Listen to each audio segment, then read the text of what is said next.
नमस्कार भाई लोगों, आप देख रहे हैं ब्रोदर स्टडी। और आज हम फिर से लेकर आ गए हैं आपके लिए 10th लेवल मैथ की और ट्रिक्स। तो आज हम पढ़ेंगे इन्वर्स रेशियो या व्युत्क्रम रेशियो निकालना आज हम सीखेंगे। तो सबसे पहले हम ये क्वेश्चन देखते हैं। पहला इसमें दे रखा है कि find the inverse ratio of 5:4:3। तो इस क्वेश्चन को करने के लिए आपके पास दो तरीके हैं। पहले आप है ना, इस निकालने के लिए 5 को छुपा लीजिए और बाकी 2 बचे हैं उनको मल्टीप्लाई कर दीजिए आपसे में। तो ये देखते हैं, तो आपके पास आ जाएगा, इनको मल्टीप्लाई करेंगे तो आ जाएगा 12, फिर रेशियो, फिर अब 4 को छुपा लेते हैं तो आपके पास आ जाएगा 5 × 3 = 15, 15 आ गया। इसके बाद आप 3 को छुपा लीजिए तो ये आ गया 20। तो अब अगर ये आगे सरल हो रहे हैं या किसी संख्या से कट रहे हैं तो इनके काट दीजिए। तो ये किसी से नहीं कट रहे हैं तो आपका इस यूनिवर्स रेशियो आ जाएगा 12:15:20। तो आप ऐसे सवाल कर सकते हैं तरीके से। और अगर आपको दूसरे तरीके से करना है तो आप इसको पहले इस रेशियो को व्युत्क्रम में लिख लीजिए। जैसे 1/5 रेशियो 1/4 रेशियो 1/3। इसको ऐसे लिख लिया। अब इस नीचे वाले संख्याओं का ना एलसीएम लेके और फिर इन सभी से इसको गुणा कर दीजिए तो फिर आपका आंसर आ जाएगा। तो इन 5, 4 तथा 3 इनका एलसीएम होगा 60। तो इन तीनों संख्याओं को हम 60 से गुणा करेंगे तो 1/5 × 60 रेशियो 1/4 × 60 रेशियो 1/3 × 60। अब काट देते हैं तो ये आ जाएगा 12, ये आ जाएगा 15 और ये आ जाएगा 20। तो आप देख सकते हैं कि 12:15:20। तो दोनों से आंसर सेम आ रहे हैं। ये आप दोनों मेथड यूज कर सकते हैं। चलो इसी प्रकार का हम अगला क्वेश्चन देखते हैं। इसमें है find the inverse ratio of 2:4:3। तो आप इसी प्रकार से इसे करेंगे। तो पहले आप 2 को छुपा लीजिए और इन 4 और 3 को मल्टीप्लाई करते हैं तो 4 और 3 12 आ जाएगा। अनुपात 4 को छुपाते हैं तो यह आ जाएगा 6 और 3 को छुपाते हैं तो यह आ जाएगा 8। अब इसको और सरल कर लीजिए तो ये आप 2 से कट रहा है तो 2 से काट दीजिए 3:4। तो ये आ गया आपका व्युत्क्रम रेशियो। आप इसे भी ऐसे सरल कर सकते हैं। तो पहले आप इसे लिख लीजिए 1/2 रेशियो 1/4 रेशियो 1/3। अब 2, 4 और 3 इसका आप एलसीएम लेंगे तो एलसीएम आ जाएगा 12। तो इसको आप 12 से गुणा कीजिए 1/2 × 12 अनुपात 1/4 × 12 अनुपात 1/3 × 12। तो ये आ गया 6, ये आ गया 3 और ये आ गया 4।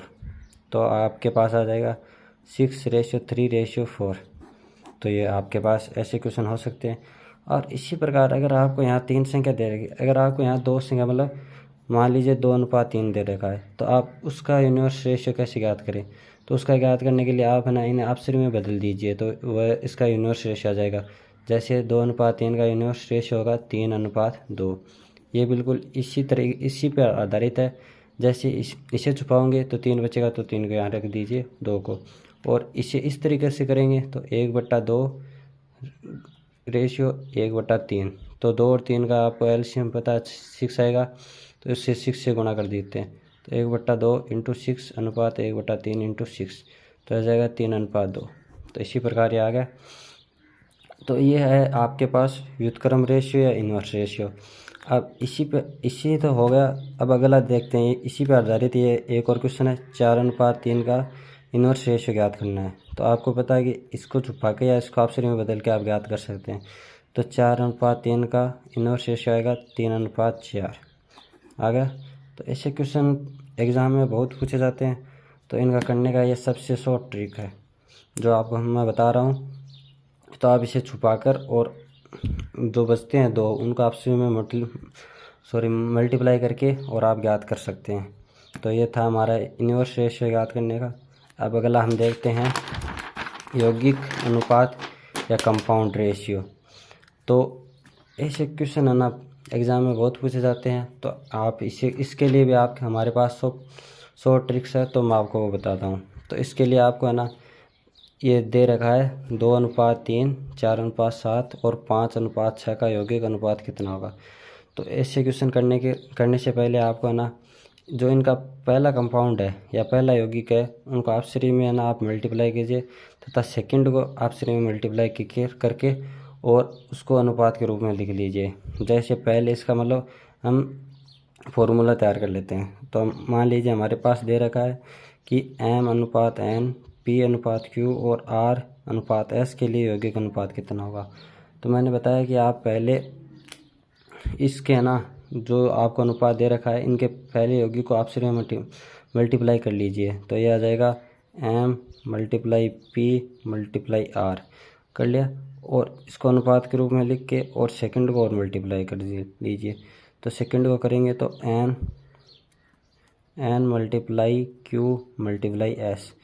तो ये आपको फॉर्मूला आ जाएगा। और अगर इसमें तो कुछ नहीं कट रहा फॉर्मूले में, लेकिन अगर आपको मतलब संख्या में यहाँ पे कुछ कट रहा होता आप श्री में तो और उससे सरल कर लेते।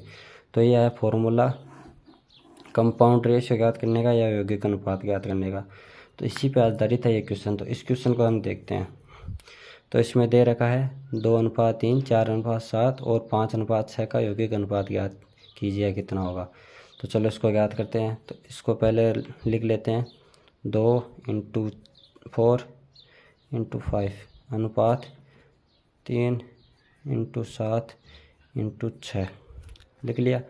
अब आपको पता है कि 2 और 3 कट गया और कोई संख्या नहीं कट रही है। तो इसको ऐसे का ऐसा लिख देते हैं और इसको मल्टीप्लाई कर लेते हैं। तो यह आ जाएगा 20 और ये आ जाएगा 63।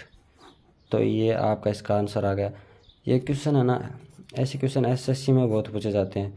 तो आप इसका मतलब ये शॉर्ट ट्रिक है कि आप पहले यौगिक को है ना आप श्री में गुणा करके और दूसरे को आप श्री में गुणा करके अनुपात के रूप में लिख के आप इसको ज्ञात कर सकते हैं।